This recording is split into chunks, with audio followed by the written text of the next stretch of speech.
Hello guys and welcome back to Commando's Perspective. In last video we talked about the first Gulf War, also known by the Persian War.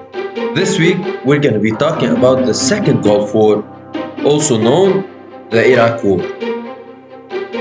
So basically we will be discussing the strategic mistakes made during the war and the weapons used by both sides. Not to forget to mention, we're going to be talking about the role of the special forces. So guys, let's start. So when did the second Gulf War start? It began in 2003 when the United States, along with its allies, invaded Iraq. The war lasted for over 8 years and ended by executing Saddam Hussein, and they established a new government in Iraq. However, the war was also marked by strategic mistakes that had a significant impact on the outcome of the conflict. I can tell you that the US military learned so much from the Iraq war and they changed so much in their war tactics. So let's check what was the first key strategic mistake. The US-led coalition made a critical mistake, which was the failure to plan for the post-war period. They just were able to quickly defeat the Iraqi military, but they did not have a clear plan. This lack of planning made a huge instability and chaos in Iraq. So we can say that the country descended into a civil war. So after talking about the first strategic mistake, we can now talk about the decision to disband the Iraqi army, which was the second strategic mistake made by the US Special. This decision left thousands of trained and armed soldiers without jobs. They just go home. To be honest, I don't know what the coalition generals were thinking about. But if they didn't know that, it's a grave mistake. Most of these soldiers, which were trained and equipped, joined the insurgency that would eventually develop in Iraq. On top of all that, the US has failed to train and equip the new Iraqi security forces. No security left in the country. No one to stop the insurgents. So now let's stop talking about mistakes and move to a more interesting subject, which was the weapons that were used in the second Gulf War. Weapons were used on both sides.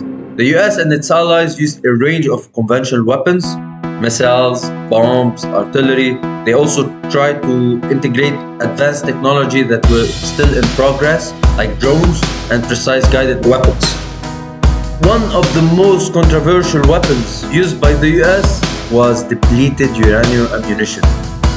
It's very dangerous. It can cause long-term health problems for those exposed to it.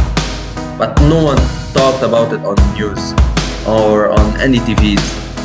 On the other side, the Iraqi military relied heavily on conventional weapons, including tanks, artillery, and small arms.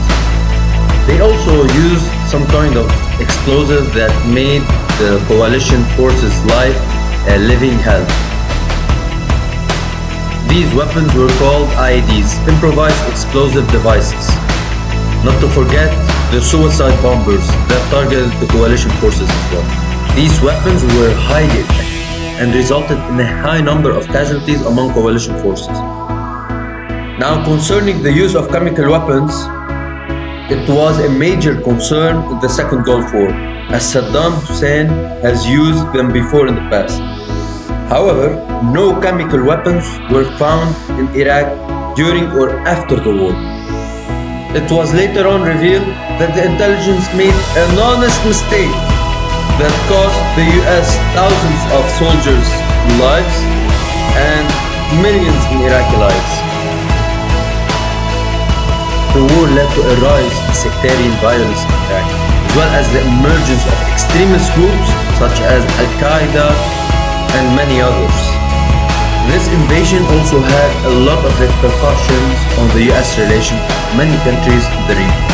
Now, let's talk about the key components of the coalition strategy, which was the use of the special forces. The role of the special forces in the Gulf War, second and the first, conduct covert and unconventional operations behind enemy lines. These operations included reconnaissance, sabotage, and the targeting of key enemy personnel and facilities.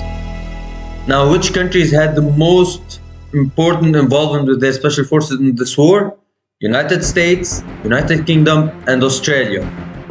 The special forces' main objective was to destroy the Iraqi military's command and control structure. They targeted military leaders as well as communications and intelligence facilities. It was one of the greatest strategies that the coalition forces used. After using the special forces, they were able to disrupt the Iraqi military's ability to coordinate and communicate. They weakened the enemy and destroyed the enemy's ability to resist the coalition's advance. Now, how the coalition forces were able to gather intelligence of the enemy forces and operations? I guess you know the answer of that.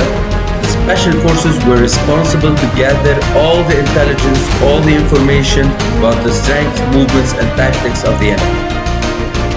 They helped a lot in planning the future operations and to guide the coalition's overall strategy. Also, the special forces units were responsible on a very important critical objective, which was finding weapons of mass destruction. They were tasked with searching and securing sites, but eventually they found none. So in conclusion, the special forces played a vital role in the Second Gulf War or the Iraq War.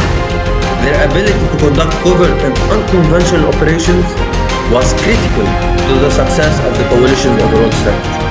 They played a huge role to disrupt Iraqi military's ability to defend against the coalition forces. So to conclude our video and to give you a summary of what we talked about, the failure to adequately plan for the post-war period and the decision to disband the Iraqi army were two key mistakes made by the US, as well as the role of the special forces was critical for the mission success. Guys, thank you so much for watching this video. If you found it interesting and informative, please like, subscribe to our channel for more content like this.